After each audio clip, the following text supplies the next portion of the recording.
Hiç dikkat ettin mi? Elon Musk her yerde siyah tişört, siyah pantolon. Steve Jobs yıllarca aynı siyah balıkçı yaka ve kot. Mark Zuckerberg'in gardırobunda onlarca özdeş gri tişört var. Cem Yılmaz her sahne, her röportaj, her fotoğraf siyah tişört. Acun Ilıcalı kendi medya imparatorluğunu kurmuş, istediği her şeyi giyebilir ama yine siyah. Bunlar dünyanın en zengin insanları. İstedikleri her şeyi giyebilirler ama giymiyorlar. Bu bir tesadüf değil, bir stil tercihi de değil ve cevabı öğrenince bu videonun aslında kıyafetle hiç ilgisi olmadığını anlayacaksın. Şöyle bir sahne düşün.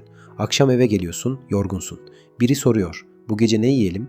Ve sen bir anda tamamen boş hissediyorsun. Hiçbir fikrin yok.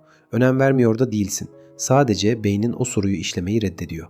Gün boyunca ciddi kararlar aldın. Toplantılar yaptın. Onlarca şeye karar verdin. Ama akşam ne yiyelim sorusuna cevap veremiyorsun.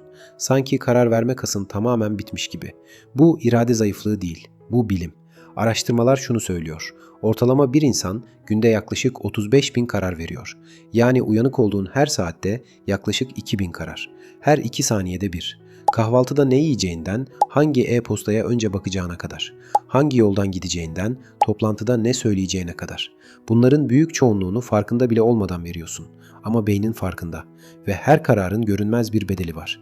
İşte tam burada Profesör Roy Baumeister devreye giriyor. Sosyal psikolog. 1998'de çok önemli bir araştırma yayınladı. Ego tükenmesi. Temel fikir şu: İrade tıpkı bir kas gibi sınırlı bir kaynaktan besleniyor ve her kararla birlikte o kaynak biraz daha azalıyor. Bir deneyde bir grup katılımcıdan kurabiyeye karşı direnmesi istendi. Diğer grup ise serbestçe yedi. Sonra ikisine de çözümsüz bir bulmaca verildi. Direnen grup çok daha erken vazgeçti. Çünkü zihinsel kaynağını çoktan tüketmişti. Baumeister'ın sonucu net: İrade sınırlıdır. Ne kadar çok karar verirsen sonraki kararlar o kadar kötüleşiyor. Ve bunu fark etmiyorsun bile. Çünkü fark etme kapasiten de aynı kaynaktan besleniyor. Karar yorgunluğunun iki farklı semptomu var ve ikisi de tehlikeli. Birincisi, beyin dürtüsel davranmaya başlıyor. Ne olursa olsun ilk gördüğünü seçiyor.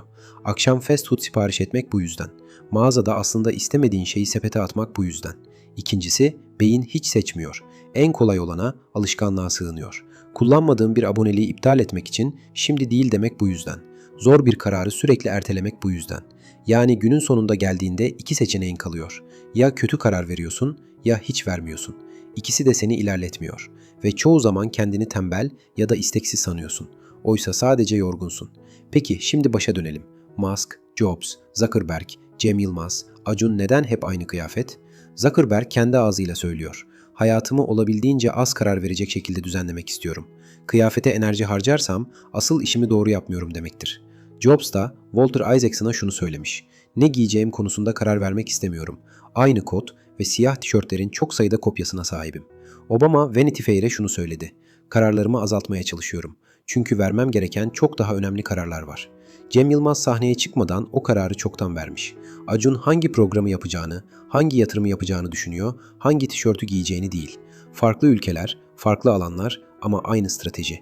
Küçük kararları otomatikleştir, büyük kararlar için enerji sakla. Peki sen ne yapabilirsin? 3 şey var. Birinci, önemli kararları sabaha al. Beyin en dinç halinde sabah saatlerinde. Zor, stratejik kararları öğleden sonraya bırakma.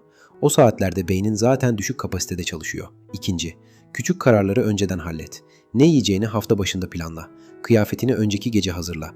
Rutin şeyleri rutin hale getir. Her gün aynı kararı yeniden verme. Üçüncü, o gün gerçekten önemli olan 2 ile 3 şeye odaklan. Geri kalanı ertele ya da birine devret. Her şeye aynı anda karar vermeye çalışmak, hiçbirine iyi karar verememekle sonuçlanıyor.